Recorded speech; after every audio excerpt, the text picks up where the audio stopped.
নমস্কার বন্ধুরা, সুমার kitchen and world থেকে আপনাদের সবাইকে স্বাগত।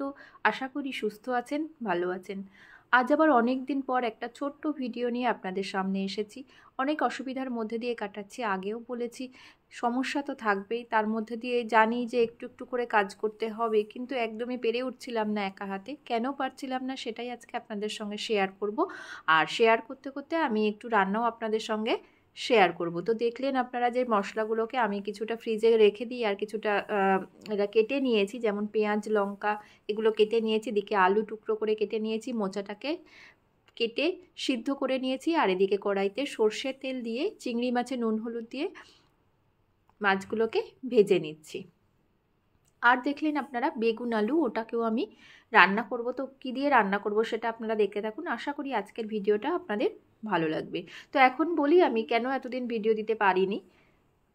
তো আগে তো আমি বলেছিলাম যে আমার বাবা মারা গেছে, নানান অসুবিধা, সেগুলো আপনাদের সঙ্গে শেয়ার করেছিলাম। হাজবেন্ডের পা ভেঙে গেছিলো, আমার পায়েও পাথর পড়েছিল, তো সেই সব নিয়ে কাটিয়ে উঠেছিলাম। মেয়েটারও শরীর ভালো ছিল না, মেয়েটাও পড়ে গেছিলো। তো এখন আবার কি হয়েছে সেটা বলছি, পুরোনো কথা থাক। আমার হাজবেন্ডের ক্যাটারাক্ট অপারেশন হয়েছে, মেয়ের পরীক্ষা চলছিল, শরীরটাও আমার একদমই ভালো যাচ্ছে না। তো আপনারা নিশ্চয়ই ভয়েসটা শুনে বুঝতে পারছেন এখনও আমি পুরোপুরি সুস্থ নয়। একা হাতে সবটা সামলে উঠে আর পারছিলাম না। যদিও জানি যে সব সমস্যা থাকবেই, তার মধ্যে দিয়েই ভিডিও আমাদের বানাতে হবে। যারা আপনারা বানাই প্রত্যেকেই আমরা জানি আমাদের সংসারের সমস্যা লেগেই থাকে। তো যাই হোক, চেষ্টা করব, আবারও আগেও আমি বলেছি, এখনও বলছি, চেষ্টা করব ভিডিও দেওয়ার। তো দেখুন আমি চিংড়ি মাছগুলোকে ভেজে তুলে নিয়েছি, তার মধ্যে কাঁচা লঙ্কা দিয়েছি আর দিয়েছি পেঁয়াজটাকে নুন হলুদ দিয়ে ভেজে নিয়েছি, আলু দিয়েছি, আলুটাকে ভেজে নিয়েছি। এখন মশলাগুলো দিয়ে দিচ্ছি, দিয়েছি আদা বাটা, জিরে গুঁড়ো,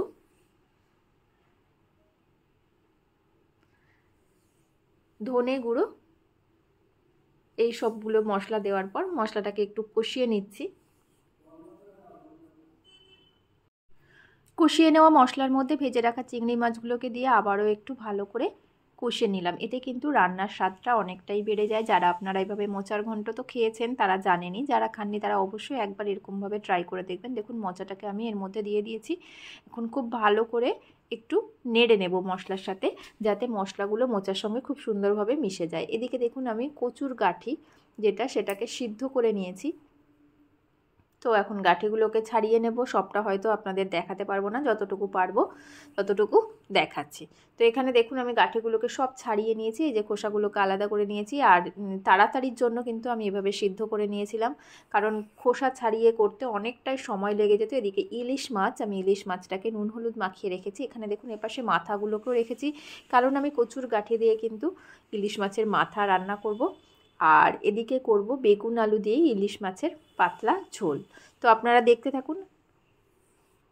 প্রথমেই আমি কড়াইতে সর্ষে তেল দিয়ে ইলিশ মাছের মাথাগুলোকে খুব ভালো করে ভেজে নিচ্ছি।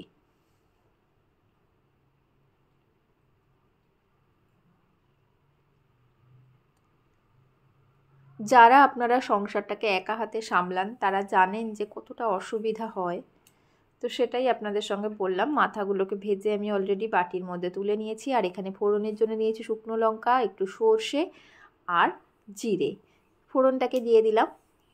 ফোড়নটাকে কিন্তু খুব ভালো করে ভেজে নিতে হবে। ফোড়ন থেকে যখন একটা সুন্দর গন্ধ বেরোবে তখনই আমি গাঁঠি কচুগুলোকে, মানে সিদ্ধ করে রাখা গাঁঠি কচুগুলোকে দিয়ে দিলাম। গাঁঠি কচু সিদ্ধ করার সময় একটু নুন দিয়েছিলাম, এতে সিদ্ধটাও ভালো হয় আর গাঁঠির মধ্যে কিন্তু হালকা হালকা নুন ঢুকে যায়। এর মধ্যে দিয়ে দিয়েছি আমি কাঁচা লঙ্কা বাটা, হলুদ,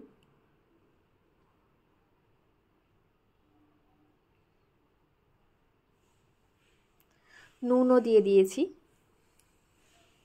এখন খুব ভালো করে গাঁঠি কচুটাকে কড়াইয়ের মধ্যে, যেহেতু সিদ্ধ করা ছিল, সিদ্ধটা কিন্তু একটু বেশি পরিমাণে হয়ে গেছে, তার জন্য একটু লেগে যাচ্ছে। একটু কষিয়ে নেওয়ার পর আমি দিয়ে দিলাম গরম জল। গরম জল দেওয়ার জন্য দেখুন জলটা দেওয়ার সাথে সাথে ফুটে উঠেছে। আর এই রান্নাটা করতে বেশি সময় লাগবে না, যেহেতু কচুগুলো সিদ্ধ ছিল, সেই জন্য খুব তাড়াতাড়ি হয়ে যাবে। এটা কিন্তু খেতে খুব টেস্টি হয়, অবশ্যই একবার করে খেয়ে দেখতে পারেন।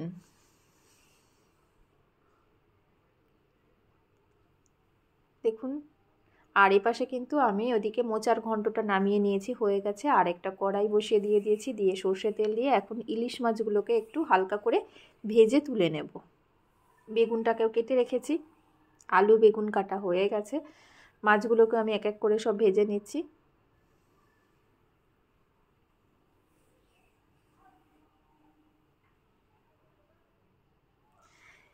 বেগুন আলু দিয়ে ইলিশ মাছ রান্নার জন্য এখানে নিয়ে নিয়েছি নুন, হলুদ, কাঁচা লঙ্কা আর একটু জিরে গুঁড়ো। এটাকে আমি খুব ভালো করে একটু জল দিয়ে মিশিয়ে নিচ্ছি। এরকমভাবে মশলা কিন্তু আগে থেকে ভিজিয়ে রাখলে রান্নার স্বাদ অনেকটাই বেড়ে যায়। এখন তেলের মধ্যে দিয়ে দিচ্ছি, মানে সমস্ত মাছগুলোকে আমার ভেজে তুলে নেওয়া হয়ে গেছে। এখন তেলের মধ্যে দিয়ে দিলাম কালো জিরে ফোড়ন। ফোড়নটাকে খুব ভালো করে ভেজে নিয়ে ওর মধ্যে আমি এখন দিয়ে দেব আলু। আলুটাকে একটু হালকা করে ভেজে নেব।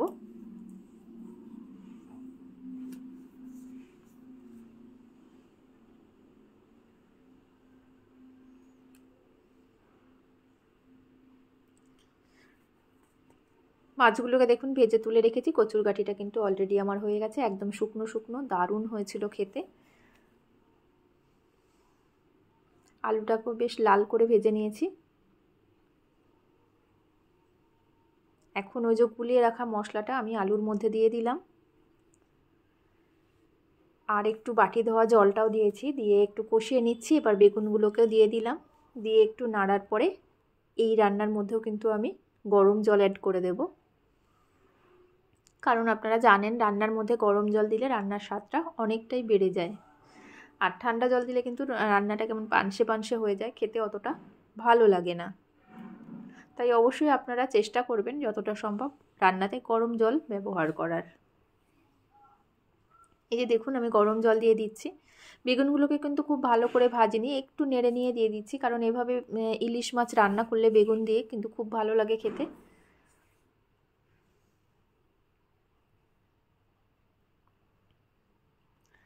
এই যে এরপর আমি জলটা ফুটে, যেহেতু গরম জল ছিল, ফুটে যাওয়ার পরেই মাছগুলো দিয়ে দিয়েছিলাম, আর দেখুন কত সুন্দর হয়েছে।